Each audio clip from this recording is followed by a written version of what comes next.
So, Sue, one more characteristic, please. Well, I think of given 100, given 50-50. Marriage is a 50-50. Well, it isn't. Marriage is 100-100. You have to give everything to that marriage, and if you hold back, and one of the big things is communication.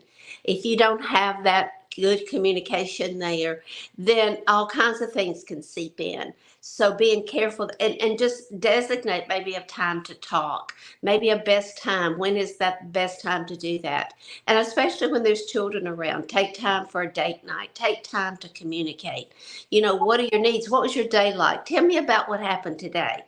I have found that if we complain to our mate and we tell him what's wrong, then pretty soon they want us to take that part out of our life. Do you agree with that? And so we have to be careful that even though we want good communication, if we complain too much about, um, well, I'll just take it out on a computer. My computer says he just wants to get rid of that computer or get it fixed. And it's the same thing with a person. If you complain about a person, pretty soon he wants you to move on from that person. So we have to be careful, because what I have found is women forget it in 30 minutes. I might be aggravated at something. I might be aggravated to the hilt about something or someone, but I forget it in 10 minutes, and he hangs on to it. He remembers my frustration, and God made him to protect us, to care for us in those ways. So we have to be wise as women to share um, our thoughts and our feelings, but not at the moment. If we're upset about something, we have to be careful, because they will take that on and carry it forever. Have you ever known, a spouse that just doesn't want you to associate with somebody else because you had conflict? They forgot something. They didn't do what you want them to do. And so we forget it. We're fine with that. We'll talk the next minute, but they don't do that.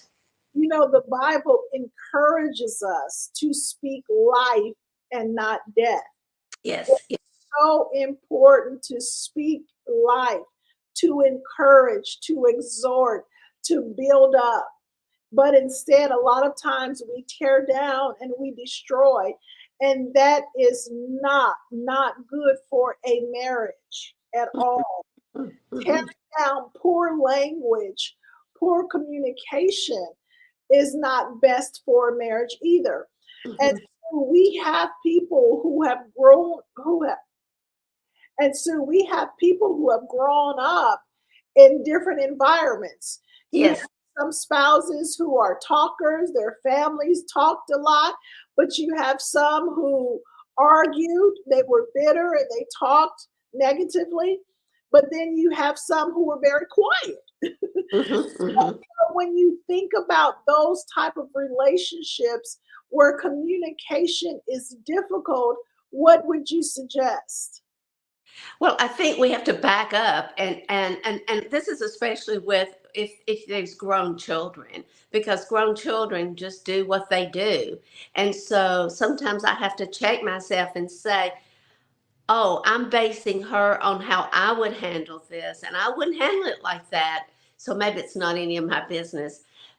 So we can't expect somebody else, and especially if someone is a non-believer, that we want them to behave in a certain way, and we have to just back up and say, "That's how I would react to this, but I didn't come from where she came from. I didn't grow up in the household she grew up in. I didn't have her environment. I didn't have the kicks and the screams and all the things that she had. So she's going to do it differently than I'm going to do it." And respect them as grown adults. And I think it really is important if there's a blended family. I raised my kids one way, and he raised his daughter a different way, and I want everybody to behave the way I want them to behave. And Yeah. that's not healthy. That's not the way. So being able to, I have a philosophy, if you will, that if I'm not part of the problem, and if I'm not part of the solution, then I'm not in it. Mm, So if I can help you, if you can talk and I can listen to a problem that you've got, if I, but if I can't solve it, If I didn't create it. And another little side story is I've always had to remind my daughter of that because she would take on everybody's stuff and she would want to solve their stuff. And I would say, now, did you create it? Did you start it? Is this your problem? Well, no, Mama, no. Can you fix it? Or is it within your power to solve this problem? No, can. I can just be upset about it. Then it's not yours to do. And so I have a junior in college granddaughter that just finished an interview with me, and I expressed those sentiments that's kind of the way I live. And she said, "Well, it's funny you say that. I just interviewed my mom, and she's told me that many times. She's told me that many times." So I didn't think my daughter was hearing me, but she's taught her daughter that, if you didn't create it, you didn't cause it, and you can't fix it. Now, sometimes if you can fix it, then that's fine. But if you cannot fix it, it's not in your power, then you just pray for them. You can't solve it. And for you to get worked up about it takes away energy where it needs to be put somewhere else. That is so powerful. Getting worked up about things that are out of your wheelhouse. Yeah. The best thing to do is pray. Yeah. When you think about a marriage and just daily activities, what can you say to encourage our audience about developing characteristics that would be beneficial to their marriage?